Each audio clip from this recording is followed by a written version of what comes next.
이제 함께 나눌 이 말씀의 주제는 예배입니다. 1년이 52주죠. 주일 성수를 한다라고 하는 교인이라면은 1년에 최소 52번의 예배를 드리겠죠. 1년에 52회 정도 그 이상의 다 예배를 드리는데 예배가 뭡니까? 왜 예배를 드리십니까? 이렇게 질문을 던지면 대부분의 사람들이 자기 언어로 쉽게 설명을 못하죠. 어떤 사람은 이렇게 반응하죠. 뭘 그런 걸 이렇게 피곤하게 따지냐. 교회에서 정한 순서와 절차에 따라서 예배 의식에 참석하면 되는 거지. 뭐 그게 그렇게 중요하냐. 예배가 뭔지. 또 예배에 우리가 어떻게 참석해야 되는지. 이제 그렇게 아주 짜증스럽다는 듯이 반응을 보이는 사람도 있죠.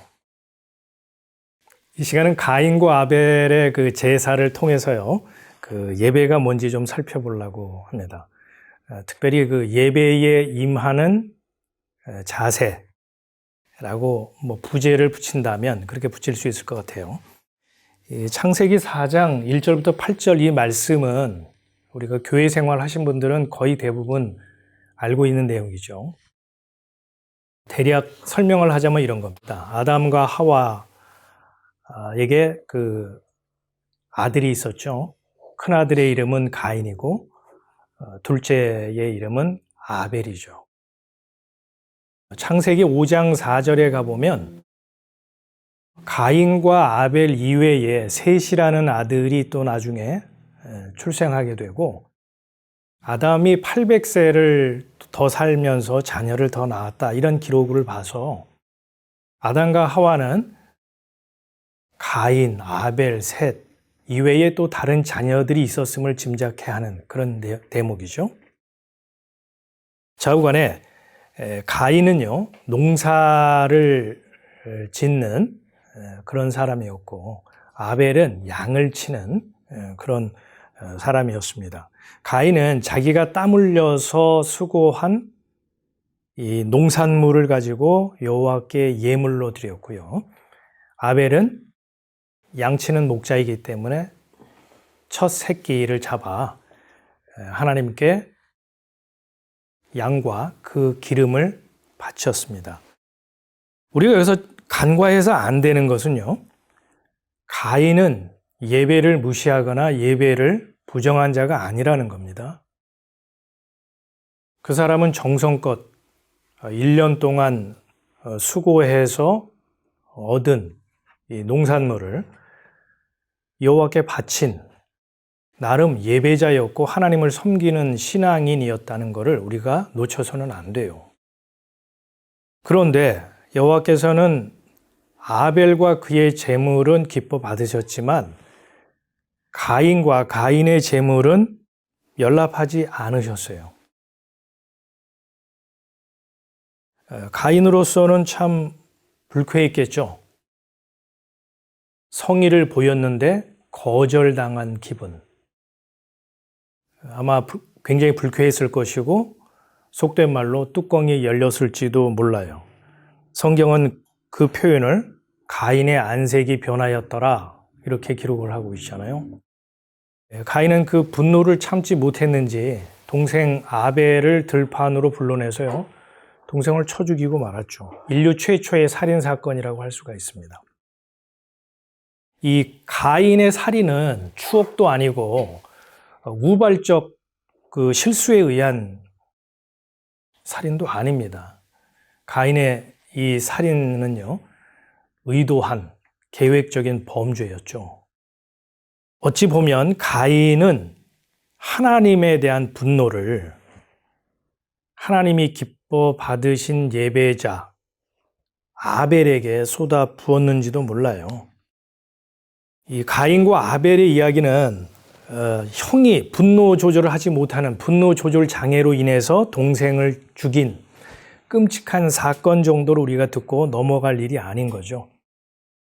성경이 이 사건을 기록한 것은요, 하나님이 기뻐 받으시는 예배가 있고 하나님이 외면하고 거절하는 예배가 있다는 것을 교훈하는데 이 이야기에 초점이 있습니다. 그렇기 때문에 저와 여러분도 이 자리에 예배자로 서 있다면, 예배자로 나왔다면 이 말씀을 통해서 우리에게 주시는 교훈이 무엇인가를 붙잡아야 되겠죠.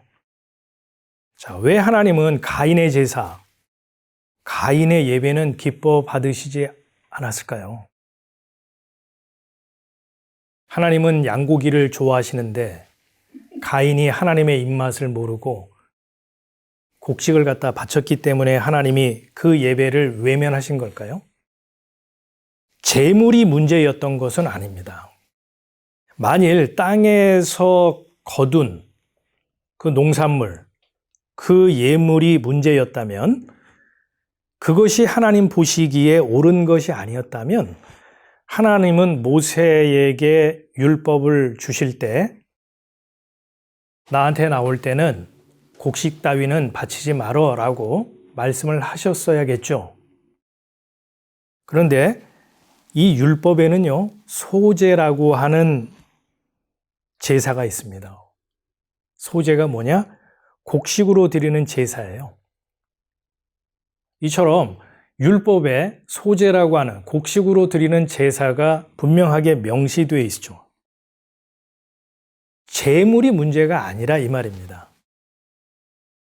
그러면 하나님이 보시기에 가인과 가인의 재물을 연락하지 않은 것은 또 다른 이유가 있겠네요. 그렇죠?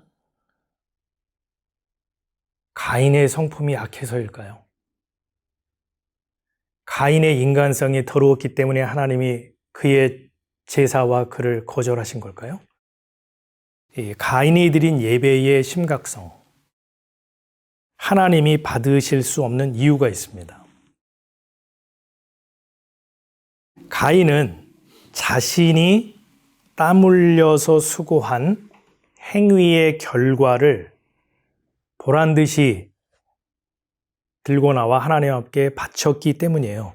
이것이 하나님의 기준과 관점에서 볼 때 악한 것이기 때문에 하나님은 가인과 그의 재물을 거부하신 것이죠. 그걸 어떻게 알 수 있습니까? 라고 누군가 묻는다면 땅의 소산이라는 이 표현이 담고 있는 이 안에 있는 그 의미를 우리가 파악하게 되면 하나님이 가인과 그의 재물을 받으실 수 없었겠다는 것을 확인할 수가 있습니다. 자, 성경은요, 땅 그러면 흑암, 어둠, 사망, 또 하나님의 은혜와 대별되는 인간의 행위를 사용할 때, 말할 때 땅이라는 용어를 사용하고는 합니다. 그러니까 땅의 소산이라고 하는 것은 단지 농산물, 곡식을 말한다기보다는 하나님의 은혜와는 별개로 사람의 행위에 따른 결과물이라는 의미라는 거죠. 이 땅의 소산에 대한 이해를 돕기 위해서 선악과 사건을 잠시 언급을 할게요. 창세기 3장 17절에 보면 선악과를 따먹은 아담에게 하나님이 이렇게 말씀하십니다. 땅은 너로 인하여 저주를 받고 너는 종신토록 수고해야 그 소산을 먹으리라. 이렇게 말씀을 하고 있어요. 자, 이와 같은 운명이 비단 아담과 하와에게 국한된 것이었을까요? 아니죠. 아담에게 속한 모든 인류에게 해당되는, 적용되는 운명이고요. 지금도 모든 사람이 이마에 땀이 흐르도록 고되게 일을 해서 먹고 살게 되고 종국에는 흙으로 돌아갈 운명이잖아요. 그것이 창세기 3장 19절의 말씀이고요. 다시 말해서 얼굴에 땀이 흐르도록 수고해서 결과된 이 땅의 소산은요, 죄인이라는 증거물이 되는 셈인 거죠. 왜냐? 자신이 행위의 주체가 되어서 원인을 제공하고 그에 따른 결과를 삭수로 받아 살아가는 이 삶의 방식은 선악과를 따 먹은 이후에 구축된 삶의 방식이기 때문이죠. 이러한 삶의 틀에서, 이러한 삶의 방식에서 누구도 자유로울 수 없기 때문에 하나님 앞에서 모든 사람은 죄인인 거죠. 그렇기 때문에 사람이요, 하나님께 뭘 갖다 바친다 하더라도요, 그건 땅의 소산으로 하나님의 눈에 부정한 죄인이 바치는 부정한 것이 되겠죠. 이런 얘기를 이제 열심히 살아가고 성실하게 살아가고 정직하게 살아가는 사람이 들으면 정말 화나는 얘기일 겁니다. 그런데 성경은 죄 없는 인간을 죄인으로 몰아세우고 죄인으로 막 몰아가는 게 아닙니다. 성경은 이러한 성경적인 근거를 바탕으로 인간의 실상이 죄인임을 폭로하고 지적하고 있는 거죠. 이사야서 64장 6절을 한번 보실까요? 대저 우리는 다 부정한 자 같아서 우리의 의는 다 더러운 옷 같으며 우리는 다 쇠폐함이 잎사귀 같으므로 우리의 죄악이 바람같이 우리를 몰아가나이다.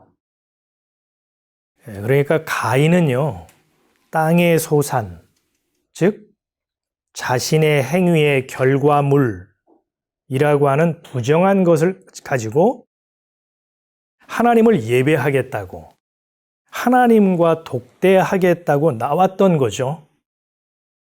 이 같은 가인의 태도가 하나님 보시기에 선하지 않은 악한 것이었기 때문에 하나님은 가인과 그의 재물을 받으실 수 없었던 겁니다. 하나님은 가인의 예배를 거절한 이유를 밝히고 있죠. 7절을 보세요.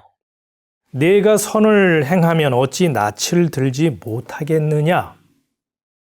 라고 하나님이 가인에게 말씀하고 있습니다. 이거를 현대인의 성경은 이렇게 번역을 해놨어요. 내가 옳은 일을 했다면 왜 내가 내 예물을 받지 않겠느냐? 여기서 선한 일, 옳은 일이라고 하는 것은 사람들이 일반적으로 알고 있는 윤리 도덕적인 개념이 아닌 거죠. 은혜의 하나님이라고 하는 기준과 관점에서 볼 때 은혜와 별개로 사람이 자신의 행위를 동원하여 그 결과물을 가지고 하나님 앞에 나올 수 있다라고 생각하는 그 생각과 태도가 하나님 보시기에 옳지 않다, 악하다 이렇게 보신다는 거예요. 결국 가인은 자기 수고에 따른 행위의 열매를 의로움으로 여겨서 하나님과 그걸 가지고 직거래하려고 했기 때문에 하나님으로부터 퇴짜를 맞은 겁니다. 이제 아벨의 경우를 또 살펴봐야겠죠. 아벨은 양의 첫 새끼와 그 기름으로 드렸고 여호와 하나님이 아벨과 그의 제물을 기뻐 받으셨다 이렇게 기록하고 있죠. 아벨이 양을 치는 목자죠. 그의 생업은 양을 치는 것입니다. 그래서 양을 바쳤다고 볼 수 있겠죠. 그런데 양의 첫 새끼와 그 기름으로 드렸다라는 이 표현을 통해서 우리가 알 수 있는 것은 뭡니까? 그 기름을 드리려면 양을 어떻게 해야 되는 거죠? 양을 잡아 그 부위별로 또 각을 떴겠죠. 아벨은 양을 잡아 희생 제물을 바쳤다는 것을 이 표현 속에서 알 수가 있습니다. 다시 말해서 아벨은요, 자신의 죄를 대속할 희생물이 필요한 존재이구나 라는 것을 받아들였다는 겁니다. 아벨이 이러한 희생 제물을 바친 것은 자신이 하나님께 직접 나아갈 수 없는 부정한 죄인임을 깨닫고 중보자를 의지하여 예배를 드렸다라고 볼 수가 있어요. 하나님은 양의 희생, 그 중보자의 피를 보시고 아벨과 그 제물을 연납하신 거죠. 이러한 맥락에서 히브리서 기자는 이렇게 증거를 했어요. 믿음으로 아벨은 가인보다 더 나은 제사를 하나님께 드렸어요. 의로운 자라 하시는 증거를 얻었으니 하나님이 그 예물에 대하여 증거하시니라. 너가 죽었으나 그 믿음으로써 오히려 말하느니라. 아벨은 가인보다 더 나은 제사를 하나님께 드렸답니다. 더 나은 제사, 양고기가 가인이 바친 곡식보다 더 비싸기 때문에 더 나은 제사일까요? 그런 의미는 아니겠죠. 더 나은 제사라고 하는 것은요, 희생 제물을 말하는 겁니다. 하나님이 보시기에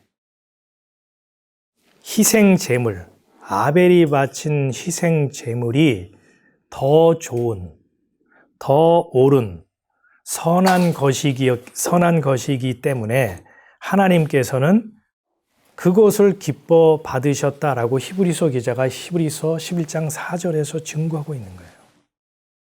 자, 우리가 이렇게 살펴보았듯이요, 성경은 창세기에서부터 하나님과 사람 사이에 중보자를 암시하고 있고요. 가인과 아벨의 이 제사에서 하나님은 중보자, 그 중보자의 피를 통한 예배를 받으신다는 것을 발견할 수가 있는 거죠. 돌려 말해서 사람은 죄인이기 때문에 중보자의 대속이 없이 하나님께 직접 나아갈 수 없다는 말이기도 해요. 제가 이제 중보자에 대해서 좀 더 설명을 드리려고 해요. 예수님은 자신을 가리켜서 중보자라고 말씀을 하셨어요. 우리가 잘 알고 있는 요한복음 14장 6절 말씀. 예수께서 가라사대 내가 곧 길이요 진리요 생명이니. 그 다음이 뭐죠? 나로 말미암지 않고는. 여기서 나라고 하는 것은 여러분 개인이 아니죠. 예수님이 가라사대 나로 말미암지 않고서는 그 누구도 아버지께로 올 자가 없느니라 라고 말씀을 하셨어요. 우리는 내 정성과 내 의로움과 내 착함과 내 선행을 통해서 하나님께 나아갈 수 있다라고 생각을 하죠. 근데 예수님은 무슨 말씀을 하시느냐? 나를 경유하지 않고서는 그 누구도 아버지 앞에 나아갈 수 없어. 이렇게 아주 명백하고 단호하게 말씀하신다는 거예요. 우리가 들을 때 상당히 편협하고 독선적인 것처럼 들리죠. 이 발언은요, 독선도 아니고 편협도 아닙니다. 선악과를 따먹고 하나님과 분리된 인류, 이 죄인을 대신해서 자신의 목숨을 대속물로 바친 자가 이 세상 천지에 있었던가요? 아니, 선악과 따먹은 죄인인 주제에 죄인이 어떤 또 죄인을 대속하겠다고 자기 목숨을 바치겠습니까? 그 자체는 죽는다 하더라도 대속의 자격이 없고 효력이 없겠죠. 죄 없으신 예수님만이, 성령으로 잉태하여 나타난 예수님만이 대속의 죽음을 죽으실 수 있는 자격이 있는 것이고, 그래서 주님이 십자가에 매달려 물과 피를 쏟아 희생하신 것입니다. 그래서 예수님만이 이 표현을 하실 수 있는 유일한 분이시고 자격이 있는 분이에요. 그래서 나로 말미암지 않고는 이렇게 말씀을 하신 것입니다. 이와 같이 나로 말미암지 않고 나를 경유하지 않고 그 누구도 하나님 아버지 앞에 올 자가 없다라고 하는 이 중보자, 이 중보에 대한 것에 대해서 사도 바울은 다음과 같이 증거를 했어요. 하나님은 한 분이시요 또 하나님과 사람 사이에 중보도 한 분이시니 곧 사람이신 그리스도 예수라. 그가 모든 사람을 위하여 자기를 속전으로 주셨으니 기약이 이르면 증거할 것이라. 이 중보자를 설명하면서 가볍게 넘어가서는 안 될 핵심적인 포인트가 있어요. 나의 죄됨, 나로서는 하나님 앞에 나아갈 수 없는 부정하고 더러운 존재라고 하는 자기 실상의 발견으로부터 중보자는 설명이 돼야 된다 이 말이에요. 사람이 하나님께 직접 나아갈 수 없고 중보자이신 예수님을 통해서 간다고 하는 이 의미 속에는 중보자를 얘기하기 전에 먼저 내가 하나님 앞에 직접 나아갈 수 없는 존재, 죄인이라는 것이 전제되어야 한다 이 말이에요. 그러니까 우리가 무조건 중보자 예수님 제가 중보자를 통해서 갈게요 라고 하는 것은 굉장히 어찌 보면 위험하고 성경에 맞지 않는 표현일 수 있어요. 성경이 말하는 근본적이고 본질적인 죄가 바로 이겁니다. 내가 선악과 따먹고 하나님으로부터 독립해서 내가 선악 판단의 주체가 되어 주인 행세하며 살아가는 것. 내 인생에 머리 행세하며 살아가는 이 삶. 아울러서 이 땀이 흐르도록 수고함으로 땅의 소산을 먹고 살아가는 이 품팔이 인생 같은 이 처지. 이게 죄악된 세상에 우리가 살고 있는 우리의 운명이고요. 그것이 본질적인 죄입니다. 그래서 우리가 이 죄를 어떻게 해결할 수 없잖아요.